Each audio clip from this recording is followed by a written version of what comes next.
मदई जी अलॻि मिर्ज़ापुर में filter plant हलाईंदड़ पाक OCS जे मुलाज़िम बिलावल जूणी जो 2 सालनि खां पघारूं न मिलण ख़िलाफ़ एहतजाज कयो। उन मौक़े ते एहतजाज कंदड़ ॻोठाणे बिलावल जूणे जो ॿुधायो त 2 सालनि खां पघारूं नथियूं ॾिनियूं वञनि, जॾहिं त फिल्टर प्लांट ते ऑपरेटर, चौकीदार ऐं इलेक्ट्रीशियन समेत 3 माण्हुनि जो कमु वरितो पियो वञे। गुज़िरियल 2 सालनि खां पघारूं न थियण सबबि घर भातियुनि सां गॾु फाका कशी वारी ज़िंदगी गुज़ारे रहियो आहियां। हिन चयो त पघार लाइ DC ऑफिस ऐं पाक OCS जे ऑफिस जा चक्कर काटे काटे थकिजी पियो आहियां, पर को बि ॿुधण जे लाइ तयारु न आहे।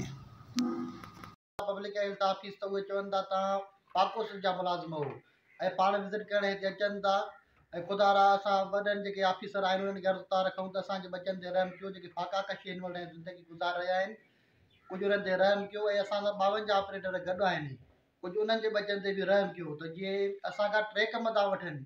हे ॾिसो था तव्हां पाण, हे आरो वाटर फिल्टर प्लांट मिर्ज़ापुर जो आहे, फिल्टर प्लांट मिर्ज़ापुर जो आहे, जिते असांखां स्वीपर जो कमु बि वठनि था ऐं ॻोठाणो माहौल आहे, चोरी चकारी बि आहे, चौकीदार जो कमु बि वठनि था ऐं प्लस में ऑपरेटर जो बि तनख़्वाह सिर्फ़ु 10,000 ॾियनि था ऐं उहा बि 5 सालनि खां पोइ। जीअं ॾिसो था त 20 महीना थी विया आहिनि, तनख़्वाह जो नालो बि न आहे। जेॾी महिल वञो तेॾी महिल चवनि था त बाबा तव्हांजो असां मथे लिखत ॾियूं था, सेक्रेटरी साहब असांखे सही करे ॾे, बाद में असां तव्हांखे इंशाल्लाह पघार ॾींदासीं।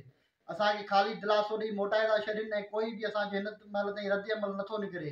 ख़ुदा रा असां ते रहम कयो ऐं असांजे बचनि ते रहम कयो, असांखे पंहिंजूं जेके बि तनख़्वाहूं आहिनि ॾियो ऐं असांखे महिरबानी करे पब्लिक हेल्थ में ज़िम करे असांजी ज़िंदगीअ खे अॻिते वधण जे लाइ हिकिड़ो सहारो ॾियो। फिल्टर प्लांट हलाईंदड़ मुलाज़िम, सेक्रेटरी सिंध, DC शिकारपुर ऐं पाक OCS जे आला अख़्तियारनि खे अपील कई आहे त मूंखे 20 महीननि जूं पघारूं ॾेई फाका कशीअ खां बचायो वञे। आजुज़ भुट्टो, इबरत न्यूज़, मदई जी।